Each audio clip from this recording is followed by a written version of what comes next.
Hello friends, పగలు రాత్రి అనే తేడా లేకుండా కుటుంబాలకు దూరంగా ఉంటూ లక్షల రూపాయలు కోచింగ్లకు ఖర్చు పెట్టి అహర్నెస్లో కష్టపడేది దేనికోసం? ఒక మెడికల్ సీట్ సాధించి డాక్టర్ అవడం కోసం. కానీ ఆ కష్టమంతా ఒక వాట్సాప్ మెసేజ్ లేదా ఒక పీడిఎఫ్ లీక్ వల్ల బూడిదలో పోసిన పన్నీర్ అయితే? ఎస్, ప్రస్తుతం దేశవ్యాప్తంగా దాదాపు 20 లక్షలకు పైగా మెడికల్ ఆస్పిరెంట్స్ అండ్ వారి కుటుంబాలను కుదిపేస్తున్న అంశం నీట్ లీకేజీ వివాదం. కష్టం ఒకరిది, ఫలితం మరొకరిది. అసలు ఈ లీకేజీ స్కామ్ ఎలా జరిగింది?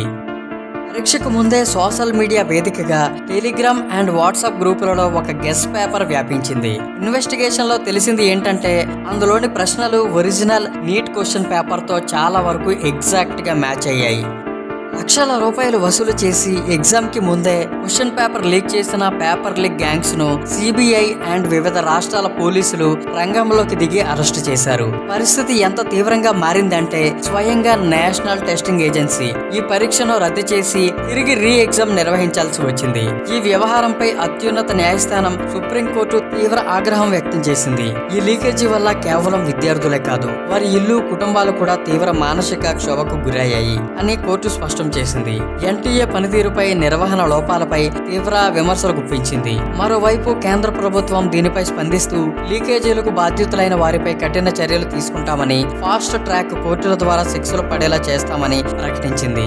భవిష్యత్తులో ఇలాంటివి జరగకుండా CAPF security, biometric verification, artificial intelligence surveillance వంటి కఠిన నిబంధనలు తెస్తున్నట్టు వెల్లడించింది. అయితే ఇక్కడ అసలు ప్రశ్న ఏంటంటే, రీ ఎగ్జామ్స్ పెట్టడం వల్ల లేదా కమిటీలు వేయడం వల్ల విద్యార్థులు పడ్డ మానసిక ఆందోళన తిరిగి వస్తుందా?